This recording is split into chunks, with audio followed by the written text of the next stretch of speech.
Les équilibres sur les mains ou sur la tête, que j'appellerais aussi inversion pour les différencier des équilibres avec ou sur des objets, consistent donc à tenir une position inversée sur les mains ou sur la tête. On en voit en acrobatie, yoga, gymnastique, dans le break, dans les soirées parfois, mais aussi dans les portées, le trapèze Washington et beaucoup dans la contorsion. Mais aujourd'hui, on va se concentrer sur les équilibres en tant que tels, que ce soit sur les cannes, sur les blocs, au sol ou encore sur des constructions ou des plateformes.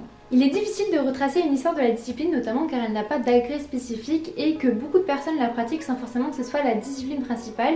Donc on pourrait la relier au début des acrobaties vers moins 5000 avant Jésus-Christ en Chine, mais on retrouve également des traces en Grèce et je doute qu'un jour on puisse vraiment mettre une date au début des équilibres. Puis on a vu beaucoup de numéros classiques avec notamment des chaises, des escaliers à monter, des cerceaux à faire tourner. On cherchait vraiment à dépasser les limites du corps et j'ai l'impression qu'aujourd'hui on va vers moins d'accessoires et plus de travail dans le désaxage du corps et dans la narration. Les équilibres peuvent se pratiquer dans des endroits très variés, mais souvent on préférait un sol dur et plat. On oublie souvent l'importance du support car ce n'est pas rien de poser l'entièreté de son corps sur une surface aussi sensorielle que les mains. Puis pour la hauteur, cela dépend vraiment des pratiquants. Certains aiment être en contact avec le sol quand d'autres préfèrent toucher le ciel. Tout autour du monde, on trouve voir des gens qui pratiquent les équilibres sur les mains et il y a à peu près autant de femmes que d'hommes. Dans quasiment chaque spectacle de cirque, on trouvera au moins un équilibre alors qu'il sera difficile de trouver un spectacle long format consacré uniquement aux équilibres. Souvent pratiqués seuls, on y trouve quand même des duos et des formes collectives et surtout des communautés de passionnés qui se retrouvent, mais aussi des croisements avec d'autres disciplines comme les aériens, les balles ou la musique et l'acrobatie. Pour les équilibres, pas besoin d'habits spécifiques ni d'habits tout court d'ailleurs. Une tenue confortable, élastique et près du corps permettra une liberté de mouvement optimum et le costume peut être un élément important dans cette pratique qui renverse les perceptions.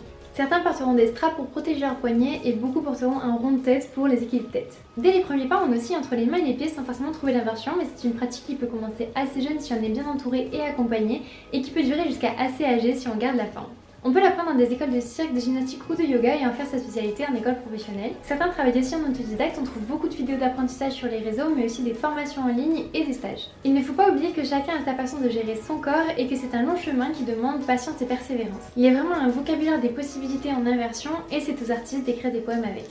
Physiquement, ça développe la force dans le haut du corps, ça demande un minimum de gainage, on cherche souvent l'alliance entre la force et la souplesse, mais c'est avant tout de conceptualiser son corps dans l'espace sans forcément le voir. Des tapis et des parades sont là en cas de déséquilibre, plus on prend en hauteur, plus on augmente le risque, mais on peut aussi le trouver très bas dans des positions corporelles alambiquées. On observe une usure notable au niveau des poignets dans les équilibres sur les mains et il faut être très attentif aux cervicales dans les équilibres sur la tête. Et il y a quelques temps, j'ai participé à une journée d'études sur les équilibres et la question qu'est-ce qui nous fait tenir est arrivée. Et pour certains, c'est addictif cette sensation de se remettre les idées en place, de porter le monde sur ses bras, mais c'est surtout l'aspect méditatif qui est revenu. En effet, de se mettre en équilibre sur sa tête peut demander d'être en équilibre dans sa tête et quand notre vie est chamboulée, cela peut bouleverser nos équilibres. Trouver la balance, travailler à former un équilibre est en soi une forme de méditation. Passez une belle journée, qu'elle soit renversée ou non, et n'hésitez pas à aller voir en description.